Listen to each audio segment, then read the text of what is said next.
حضرت اس پر میں ایک چیز یہ ایڈ کرنا چاہتا ہوں کہ اس میں تو کوئی شک نہیں کہ جو آپ نے ایک ہسٹوریکل شفٹ کا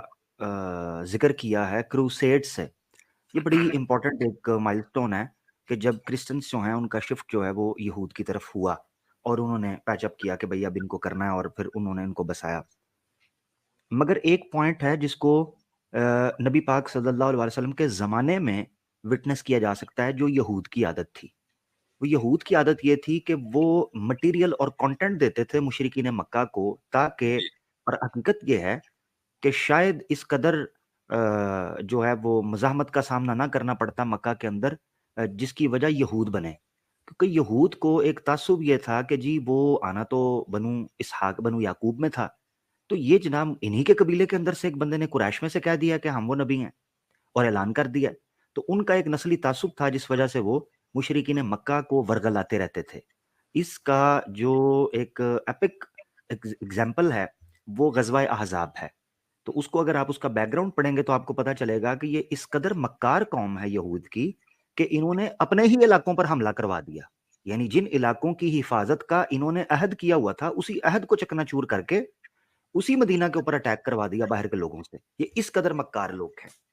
اور اقبال نے پھر یہی کہا کہ جتنی بھی آپ سازشیں دیکھیں گے ان کے پیچھے آپ کو ان کا ہاتھ نظر آئے گا، بلکہ انہوں نے خاص ایک نظم لکھی فلسطینی عرب سے، یعنی فلسطینی عرب کے بارے میں انہوں نے کہا کہ زمانہ اب نہیں جس کے سوز سے فارغ، زمانہ اب نہیں جس کے سوز سے فارغ، میں جانتا ہوں وہ آتش تیرے وجود میں ہے، تیری دوا نہ جنیوا میں ہے نہ لندن میں،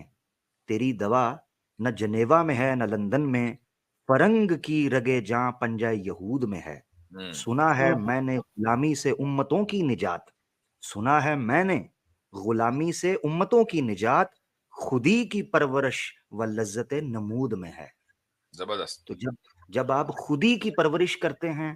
اور پھر آپ بحیثیت قوم اپنے آپ کو درشانا چاہتے ہیں، پروجیکٹ کرنا چاہتے ہیں، تو پھر آپ آزاد فیل کرتے ہیں، ورنہ تو زنجیریں اور بیڑیوں کے اندر شیروں کو بھی کر دیا جاتا ہے۔ آزادی تو ساری یہاں سے شروع ہوتی ہے۔ تو مقصد کہنے کا یہ جو حضرت نے جو پوائنٹ ایڈ کیا کہ کروسیڈ کے حوالے سے، وہ ایک بڑا اہم پوائنٹ ہے۔ اس کے ساتھ ساتھ اگر اس چیز کو رکھا جائے کہ یہود قوم کا بحثیت تعصب کے ایک مزاج کیا تھا، یعنی اس سیاق اور سباق میں دیکھیں تو آپ کو پتہ چلتا ہے کہ یہود شروع سے ہی قوموں کو آپس میں لڑوانے کے قائل تھے، شروع سے ہی، اور یہ لڑوا کر پیچھے ایک اسپیکٹیٹر کی طرح بیٹھتے تھے کہ ہم فنڈ کریں گے اپنے کھلاڑی کو، جیسے دشمن کو فنڈ کیا جاتا تھا، تو یہ فنڈ کرتے تھے تاکہ یہ لڑیں اور آپس میں یہ اب عیسائیوں کو کروسیڈز کے اندر جو فنڈ کرنے والے لوگ تھے وہ جیوز نہیں تھے بیسیکلی، اور چرچ سے آزاد کرانے کا بھی انہوں نے دعویٰ، تو اب ان کا جی ایک احسان تھا جس کو چکانا تھا۔ جی